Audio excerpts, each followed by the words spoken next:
السلام علیکم ورحمۃ اللہ وبرکاتہ۔ بسم اللہ الرحمن الرحیم۔ آج ہم آپ کے سامنے تفسیر پیش کریں گے جہانگیر اور افتادہ زمینوں کی آبادی۔ ملک عرب کا اکثر حصہ ریگستانی، پتھریلا، شور اور بنجر تھا، جو سرسبز خطات تھے۔ ان پر بیرونی قومیں قبض تھیں۔ بقیہ افتادہ زمینیں تھیں۔ مدینہ اور طائف میں البتہ کاشتکاری ہوتی تھی۔ بقیہ عام عرب تجارت یا لوٹ مار کر زندگی بسر کرتے تھے۔ عربیوں کی غیر معمون زندگی کا راز یہی تھا کہ وہ مستقل پیشہ ور نہ تھے۔ اس بنا پر قیام امن کے لیے بھی ضروری تھا کہ زمین کا نئے سرے سے بندوبست کیا جائے۔ حجاز یمن میں غیر قوموں کے اخلا کے سبب سے یوں بھی بہت سی زمینیں خالی ہو گئی تھیں جن کا انتظام ضروری تھا۔ حضرت صلی اللہ علیہ وآلہ وسلم نے عام طور پر صحابہ رضی اللہ تعالیٰ عنہ کو اس کی ترغیب دی۔ جس شخص نے افتادہ زمینوں کو آباد کیا، مطلب بنجر زمینوں کو، وہ اس کے مالک ہیں۔ جس شخص نے کسی زمین کو گھیر لیا، وہ اس کے مالک ہیں۔ ترغیب عام کے ساتھ خاص انتظامات بھی فرمائے۔ نبی نصیر اور کثیر اور قرضہ کے نخستان اور کھیت خاص بارگاہ نبوت کی مالک قرار پائے، اور آپ صلی اللہ علیہ وآلہ وسلم نے اپنی طرف سے ان کو مہاجرین اور بعض انصار میں تقسیم فرما دیا۔ غیر زمین کی کچھ حصہ بھی بقیہ اور مہاجرین و انصار میں تقسیم فرما دیا۔ لیکن عملاً یہودیوں کے ساتھ ان کا بندوبست رہا۔ پیداوار کا نصف حصہ وہ خود لیتے تھے اور نصف ملکوں کو ادا کرتے تھے، اور جو زمین آباد تھی ان کو بعض شرط پر اصل ملک کے ہاتھ میں رہنے دیا۔ چنانچہ ذخیروں اور اہلیہ ازاریہ وغیرہ اسی طرح معاملات طے پائے۔ افتادہ زمینیں بھی صحابہ رضی اللہ عنہ کو بطور جہانگیر عطا فرمائے۔ حضرت وائل رضی اللہ عنہ کو حضرت موت میں ایک قطعہ زمین عنایت فرمائی۔ بلال بن حارث مزنی کو قابل زراعت زمین کا ایک بہت بڑا ٹکڑا اور کان بھی دی۔ حضرت زبیر رضی اللہ عنہ کو مدینہ کے پاس اور حضرت عمر کو خیبر میں جہانگیریں عطا کی۔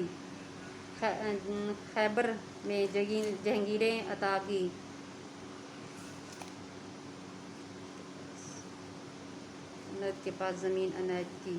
یہ جہانگیریں اس فیاضی اور وسعت کے ساتھ دی جاتی تھی کہ ہر شخص حسب استطاعت ان کا انتخاب اور ان کے رقبے کی تحت کر سکتا تھا۔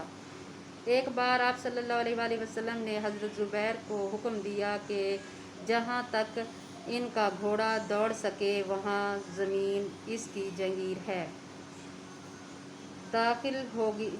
جہانگیر میں داخل ہوگی۔ چنانچہ انہوں نے گھوڑا دوڑایا۔ گھوڑا ایک خاص مقام تک پہنچ کر رک گیا تو انہوں نے اپنا گھوڑا پکڑا اور وہ جس نقطے پر گرا وہی ان کا رقبہ ان کی جہانگیر کا رقبہ قرار پایا۔ عربی کی خشک زمین میں سب سے زیادہ ضرورت چشمہ ہائے آب کی تھی۔ چنانچہ ایک بار جب آپ صلی اللہ علیہ وآلہ وسلم نے حکم دیا یعنی یہ شخص ایسے چشمے پر قبضہ کر لیں جس پر کسی مسلمان نے قبضہ نہیں کیا ہے تو وہ اس کا ہے، تو تمام لوگوں نے دوڑ دوڑ کر اپنے اپنے چشموں کی حدیں مقرر کر لیں۔ ایک فیاضی کی اس قدر شہرت ہوئی کہ لوگوں نے دور دور سے آ کر حضرت سے جہانگیروں کے درخواست کرنا شروع کی۔ عبیس بن حمال رضی اللہ عنہ یمن سے خدمت مبارک میں حاضر ہوئے اور ایک نمک کی کان کی درخواست کی جس کو آپ صلی اللہ علیہ وآلہ وسلم نے منظور فرما لیا، لیکن ایک صحابی رضی اللہ عنہ نے کہا کہ آپ صلی اللہ علیہ وآلہ وسلم نے ان کو جو کچھ جہانگیر میں عطا فرمایا ہے وہ پانی کا ایک بہت بڑا چشمہ ہے جو کہ وہ ایک پبلک چیز تھی۔ اس بنا پر آپ صلی اللہ علیہ وآلہ وسلم نے اس کو واپس لے لیا۔ یہ تمام فضائیں صرف انہی چیزوں کے ساتھ مخصوص تھیں جن کا تعلق پبلک کے ساتھ نہیں ہو سکتا تھا، لیکن یہ چیزیں رفع عام کے کام آ سکتی تھیں۔ ان کو آپ صلی اللہ علیہ وآلہ وسلم نے اسی قدیم حالت پر چھوڑ دیا۔ عرب کا قدیم دستور تھا کہ اپنے مویشیوں کے لیے چارے کو متعین کر لیتے تھے جن کو ہما کہتے ہیں۔ عرب میں پیلو کا درخت اونٹوں کی عام غذا تھی اور اس کے متعلق کسی قسم کی روک ٹوک نہ تھی، لیکن عبیس بن حمال رضی اللہ عنہ نے جب اس کو اپنے خیمہ میں داخل کرنا چاہا تو آپ صلی اللہ علیہ وآلہ وسلم نے منع فرمایا۔ عرب میں یہی دستور تھا کہ مویشیوں کے چارے کے لیے رؤساء اور ارباب اقتدار اپنے لیے چارہ گاہ مخصوص کر لیتے تھے اور وہاں کسی دوسرے کو نہ آنے دیتے تھے، جبکہ اس سے عام لوگوں کو تکلیف ہوتی تھی، اس لیے اس طریقے کو بھی روک دیا۔ اسی طرح عرب میں ایک مقام دہنا ہے جس کے ایک طرف بکر بن وائل کا قبیلہ تھا اور دوسری طرف بنی تمیم رہتے تھے۔ حریث بن احسان نے بکر بن وائل کے لیے اس زمین کی درخواست کی۔ آپ صلی اللہ علیہ وآلہ وسلم نے فرمان لکھنے کا حکم دیا۔ اتفاق سے اس وقت ایک تمیم موجود تھا۔ آپ صلی اللہ علیہ وسلم نے اس کی طرف دیکھا۔ اس نے عرض کی، یا رسول اللہ صلی اللہ علیہ وآلہ وسلم، اونٹوں اور بکریوں کی چارہ گاہ ہے۔ وہ اونٹوں اور بکریوں کی چارہ گاہ ہے اور اس کے پاس بنی تمیم کی عورتیں اور بچے بھی رہتے ہیں۔ آپ صلی اللہ علیہ وآلہ وسلم نے فرمایا، بیچاری سچ کہتی ہیں، فرمان نہ لکھو۔ ایک مسلمان دوسرے مسلمان کا بھائی ہے، ایک چشمہ اور ایک چارہ گاہ سب کو کافی ہو سکتا ہے۔